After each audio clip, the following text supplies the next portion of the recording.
Hello friends, welcome back to my channel. आपको हमारे channel पे क्लास 10th मैथ्स के सभी टॉपिक्स के एक्सप्लेनेशन और सभी क्वेश्चंस के सॉल्यूशन मिलते रहेंगे। तो उसके लिए हमारे चैनल को सब्सक्राइब करना बिल्कुल भी ना भूलें। तो आज हम करेंगे class 10th maths chapter 1 exercise 1.1 का क्वेश्चन नंबर 3, 4 एंड 5।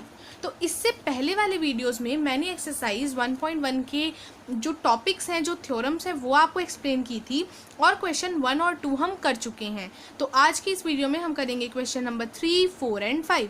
तो स्टार्ट करते हैं क्वेश्चन नंबर 3 से। उससे पहले इसको हम रीड करेंगे। An army contingent of 616 members is to march behind an army band of 32 members in a parade. The two groups are to march in the same number of columns. What is the maximum number of columns in which they can march? तो पहले हम questions का meaning समझेंगे। सबसे पहले इसमें क्या है कि एक आर्मी बैंड है, एक आर्मी का ग्रुप है जिसमें 616 मेंबर्स हैं और उन्हें एक दूसरे आर्मी बैंड जिसमें 32 मेंबर्स हैं उनके पीछे मार्च करना है। और दोनों को इस तरह से मार्चिंग करनी है कि जो वो रोज़ बनाएंगे, जो कॉलम्स बनाएंगे वो सेम होने चाहिए। मींस अगर जो 32 मेंबर्स वाला बैंड है, अगर वो 6 कॉलम्स में मार्चिंग कर रहा है तो हमारा 616 वाला भी 6 कॉलम्स में ही मार्चिंग करे। इस तरह से उन्हें मार्चिंग करनी है। तो क्वेश्चन में हमसे पूछा गया है कि what is the maximum number of columns in which they can march, मतलब कितने मैक्सिमम कॉलम्स में वो मार्च कर सकते हैं। तो क्वेश्चन को पढ़ते ही हमारे दिमाग में ये स्ट्राइक करना चाहिए कि मैक्सिमम है। इस एक्सरसाइज में हम किस किस से डील करते हैं? हम एलसीएम और एचसीएफ से डील करते हैं। तो जब यहाँ पे आपको मैक्सिमम दिख जाए, maximum means highest, HCF highest common factor, तो आपको यहाँ पे एचसीएफ निकालना है। जहाँ मिनिमम दिया होगा वहाँ पे आप एलसीएम यानी कि लोएस्ट कॉमन मल्टीपल फाइंड करेंगे। आई होप आपको ये चीज़ क्लियर है कि आपको किस तरह से पता चलेगा कि आपको एचसीएफ फाइंड करना है, एलसीएम फाइंड करना है, क्या करना है क्वेश्चन में। तो अब हम इसका सॉल्यूशन शुरू करते हैं। सबसे पहले आपको हमने इस एक्सरसाइज के स्टार्टिंग में मैंने आपको बताया था अबाउट यूक्लिड्स डिवीजन एल्गोरिदम, जिसमें हम एचसीएफ फाइंड करते हैं through by using Euclid's division lemma. तो वही सेम चीज़ आपको इसमें करनी है। तो हमें यहाँ पे मैक्सिमम फाइंड करना है, मैक्सिमम नंबर हमें यहाँ पे फाइंड करना है। सो हम यहाँ पे लिखेंगे to find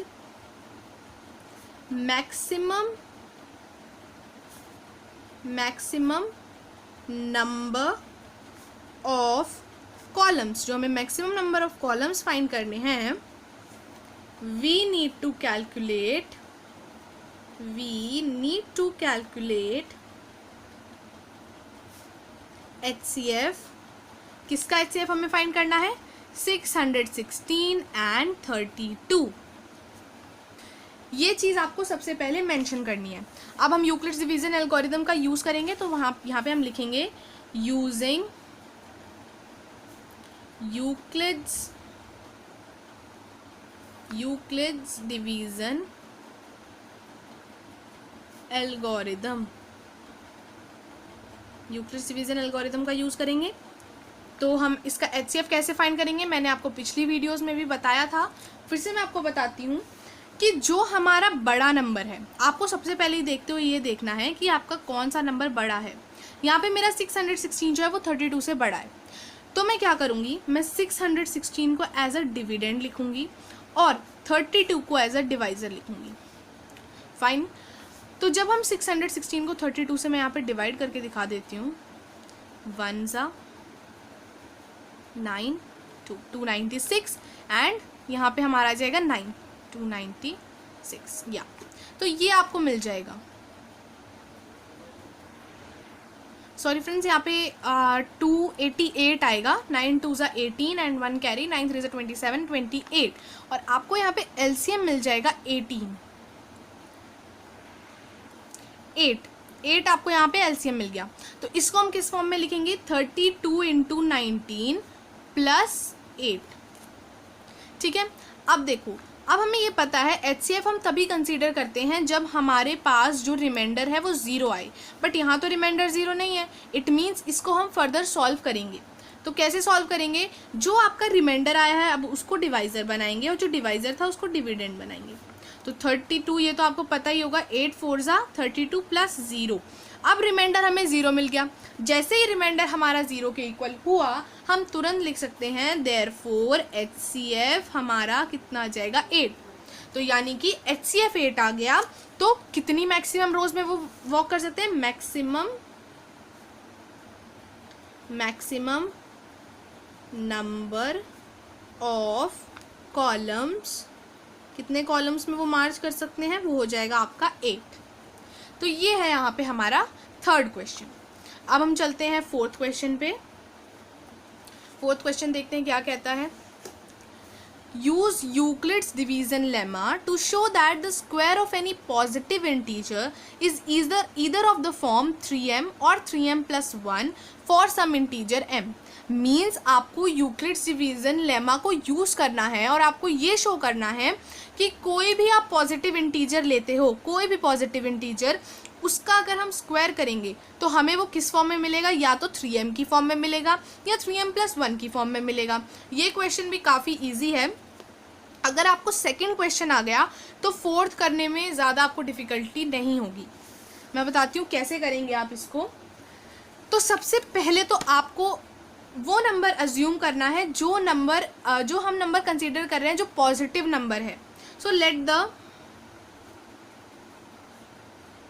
positive number be A, उसको हम ए लेट कर लेते हैं। और बी में क्या ले लेती हूँ?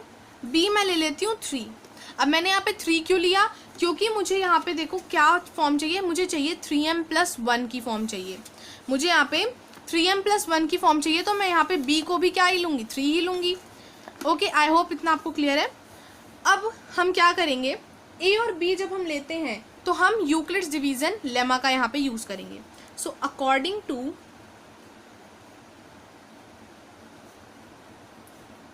EDL लिख देती हूँ मैं, यूक्लिड्स डिवीजन लेमा। इसके अकॉर्डिंग हमें पता है कि a is equals to B Q plus R. यहाँ पे b क्या है? 3। सो मैं लिख सकती हूँ a equals 3q plus are. और जहाँ पे r मेरा 0 से बड़ा या फिर इक्वल होगा और हमेशा 3 से छोटा होगा। मैंने ये आपको पहले बताया है। तो अब r की मेरी क्या क्या पॉसिबल केसेस हो सकते हैं? 0 1 2, ये 3 पॉसिबल केसेस बन सकते हैं। अब हम एक एक करके ये केसेस लेते हैं। केस 1, ठीक है, r इक्वल्स 0, r को मैं 0 के इक्वल लेती हूँ।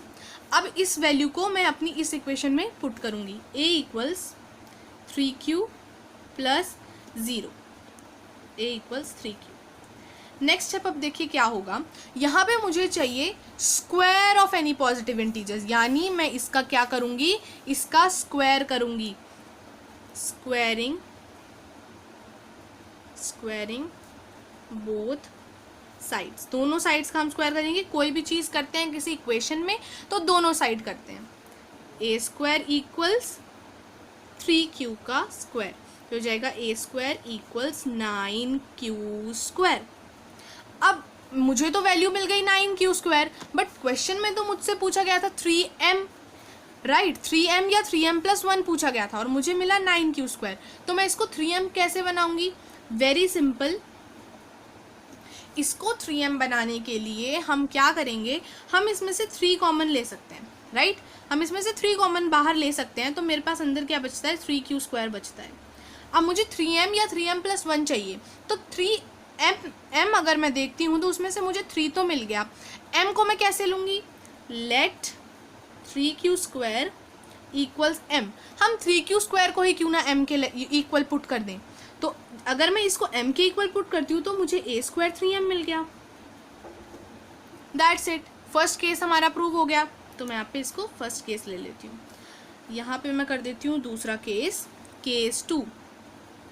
केस 2, r मेरा 1 के इक्वल है, तो जब r 1 के इक्वल है तो a कितना हो जाएगा? 3q प्लस 1 हो जाएगा।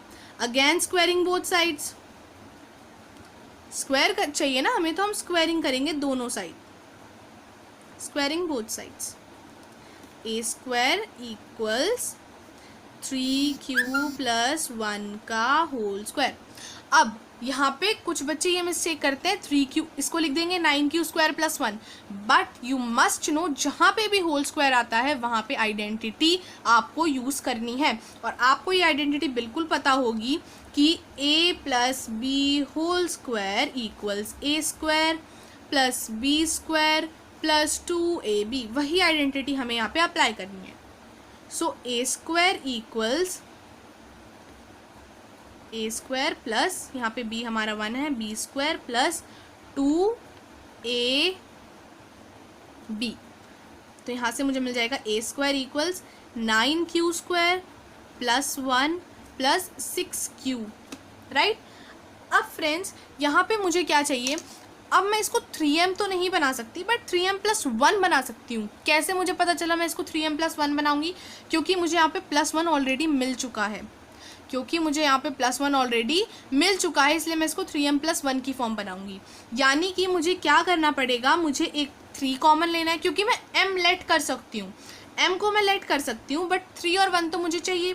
तो यहाँ से मुझे 3 कॉमन लेना पड़ेगा और इस प्लस 1 को सेपरेटली लिखना पड़ेगा, जिससे मुझे 3m प्लस 1 मिल जाए। तो हम वही करेंगे, यहाँ पे 3 कॉमन लिया, यहाँ पे मैं प्लस 1 इसको पहले ही अलग कर देती हूँ। ये दोनों मेरे पास बचे, इनमें से मैंने 3 कॉमन लिया, मुझे क्या मिला 3q स्क्वायर प्लस 2। सिंपल। अब मैं क्या करूँगी, 3 मिल गया, 1 मिल गया, m चाहिए, so let 3q square plus 2q, sorry यहाँ पे 2q इक्वल्स m, इसको मैंने m के इक्वल लेट कर लिया, तो मुझे a स्क्वायर कितना मिल गया 3m प्लस 1 मिल गया।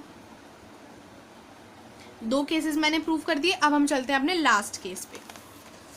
लास्ट केस लेते हैं अपना, केस नंबर 3। अब यहाँ पे मेरा r किसके इक्वल है, r मेरा यहाँ पे 2 के इक्वल है, तो a equals 3q plus 2। Euclid's division lemma से हम इसको कर रहे हैं, इसलिए हम ये फॉर्म लेते रहेंगे।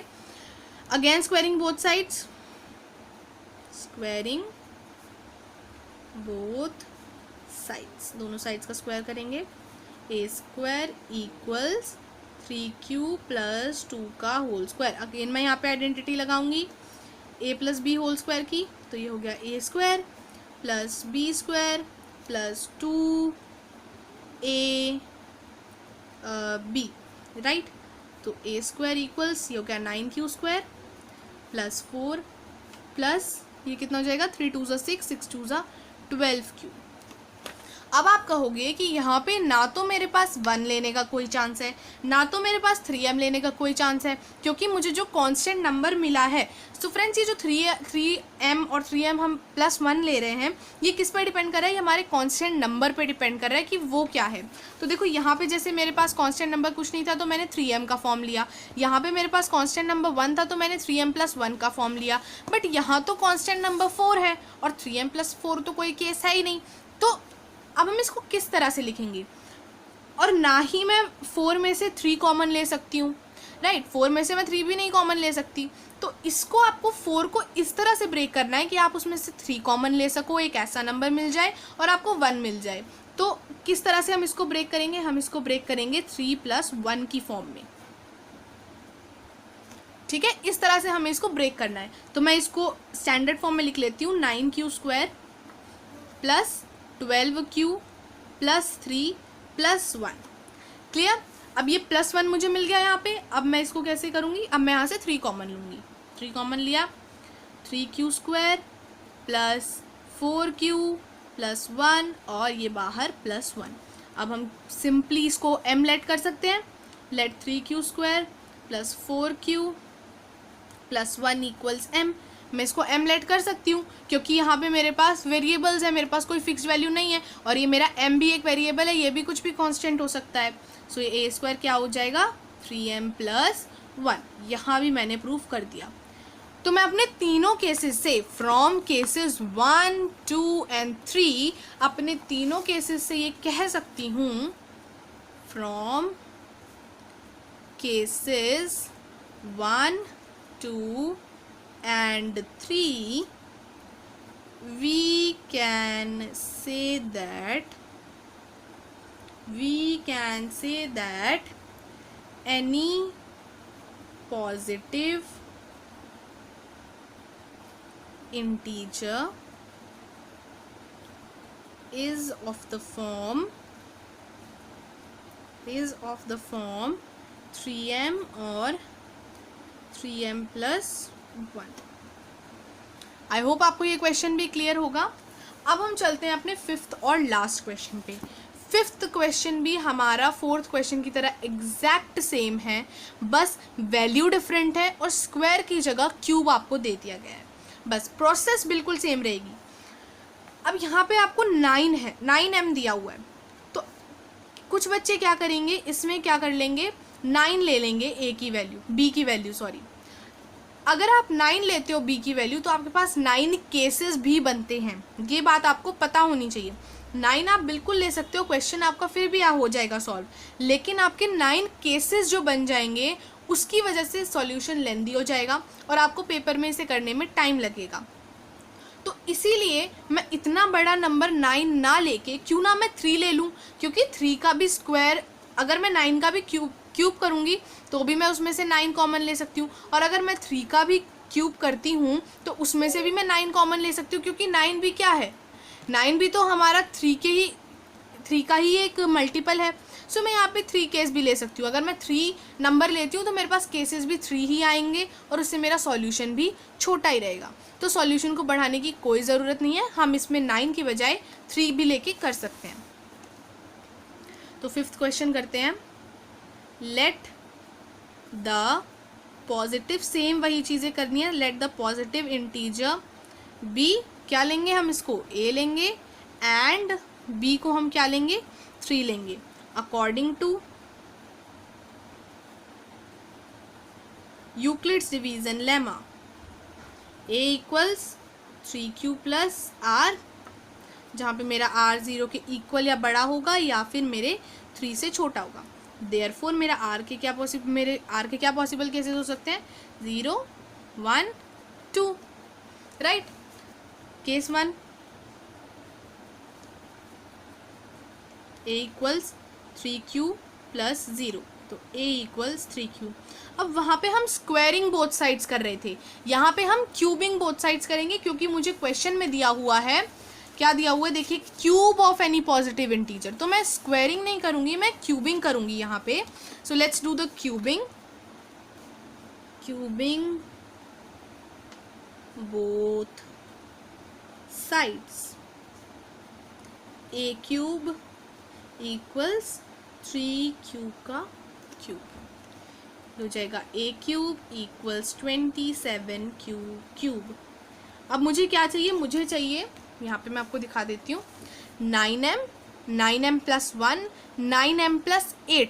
तो जैसा कि हमने पिछले क्वेश्चन से देखा था कि हमें कांस्टेंट टर्म से पता चलता है कि हमें कौन सा केस लेना है, मुझे 9m लेना है, 9m प्लस 1 लेना है, 9m प्लस 8 लेना है।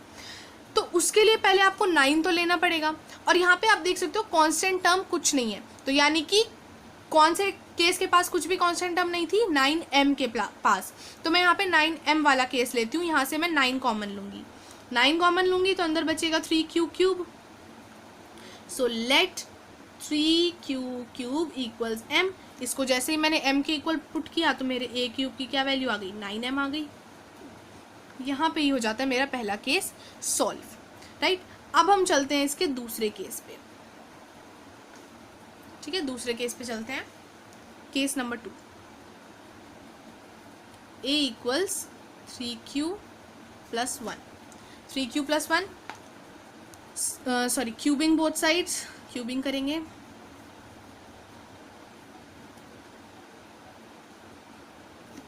तो मुझे मिलेगा a cube equals 3q plus 1 का होल क्यूब।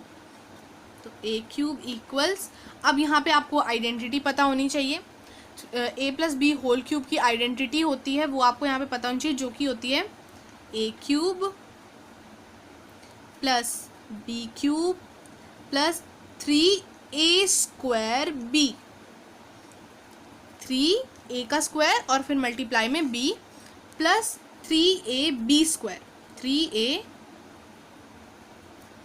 b का स्क्वायर। तो आपको मिल जाएगा a क्यूब इक्वल्स यहाँ पे 27q क्यूब प्लस 1 प्लस 3 3 ज़ा 9 क्यू स्क्वायर, 9 3 ज़ा 27 क्यू स्क्वायर प्लस 3 3 ज़ा 9 क्यू। ठीक है, अब मैं इसको स्टैंडर्ड फॉर्म में लिख लूँगी। 27 Q cube plus 27 Q square plus 9 Q plus 1। अब फ्रेंड्स यहाँ पे कांस्टेंट टर्म आपको दिख रही है, क्या है, +1 है। तो यानी यहाँ पे कौन सा केस हम लेंगे, 9m+1 वाला केस हम लेंगे। ओके, तो यहाँ से मैं 9 कॉमन ले लेती हूँ। ये तो सेपरेटली बाहर लिखना है, इस यहाँ से हम 9 कॉमन ले लेते हैं। 3q cube plus 3q square plus q plus 1। Next page पे चलते हैं। तो यहाँ मुझे क्या मिल गया, 9 3q cube plus 3q square plus q plus 1। ये मुझे चाहिए, ये मुझे चाहिए, इसकी जगह m चाहिए तो इसको मैं m ले लूँगी। So let 3q cube plus 3q square plus q equals m। तो मुझे a क्यूब की क्या वैल्यू मिल जाती है यहाँ से, 9m+1। दूसरा केस भी हमने कर दिया। अब हम चलते हैं अपने लास्ट एंड फाइनल केस पे, केस नंबर 3, जहाँ पे मेरा a क्या है, किसके इक्वल है, 3q प्लस 2 के इक्वल मैं इसको अब रखूँगी। Again cubing both sides, cubing both sides, दोनों साइड्स का क्यूब करेंगे, क्या मिलेगा, a cube equals 3q plus 2 का whole cube. Again identity apply करेंगे, a cube plus b cube plus 3a square b plus 3ab square. a cube equals 27q cube plus 8 plus 3 3 ज़ा 9, 9 3 ज़ा 27, 2 ज़ा 54 Q square plus 3 3 ज़ा 9 and 2 2 ज़ा 4, 9 4 ज़ा 36 Q. अब यहाँ पे 8 है और मुझे तो 8 ही चाहिए था, तो यहाँ पे मैं कुछ भी तोड़ने की ज़रूरत नहीं है, एज इट इज़ हम इसको यूज़ कर सकते हैं। ये तो उससे भी ईजी हो गया। a क्यूब इक्वल्स, यहाँ से मैं क्या करूँगी, प्लस 8 को बाहर सेपरेटली लिख लूँगी और मुझे 9 की ज़रूरत है यहाँ से, तो मैं 9 कॉमन ले सकती हूँ। 9 मैंने कॉमन लिया, 3q cube plus 6q square plus 4q plus 8 यहाँ पे मेरा आ गया। अब मैं क्या करूँगी, इसको मैं m के इक्वल ऐड कर लेती हूँ। यहाँ पे मैंने इसको m के इक्वल ऐड कर लिया, तो मेरे पास a क्यूब क्या आ गया, 9m+8। So again from cases 1 2 and 3 देख सकते हो आप, फर्स्ट केस में मैंने इसको किसके इक्वल प्रूव कर दिया, 9m के इक्वल प्रूव कर दिया, जो कि मुझे चाहिए था। 9m+1 के इक्वल प्रूव कर दिया, 9m+8 के इक्वल प्रूव कर दिया, तीनों यही केस हमें चाहिए थे। So from cases 1 2 and 3 we can say that any positive integer is of the form 9m or 9m+1 और 9m+8। तो ये क्वेश्चन उससे भी ज़्यादा सिंपल था। अगर आपको वो समझ आ गया, अगर आपको आइडेंटिटी पता हो, आइडेंटिटी इसमें पता होना बहुत ज़्यादा ज़रूरी है, वरना आपका सॉल्यूशन नहीं हो पाएगा। सो आई होप आपको आज का ये सॉल्यूशन पसंद आया हो, और ऐसे ही सॉल्यूशंस के लिए हमारे चैनल को सब्सक्राइब करना बिल्कुल भी ना भूलें। तो नेक्स्ट वीडियो में मैं लेके आऊँगी आपके लिए exercise 1.2। So please stay updated, stay safe, stay home. Thank you so much.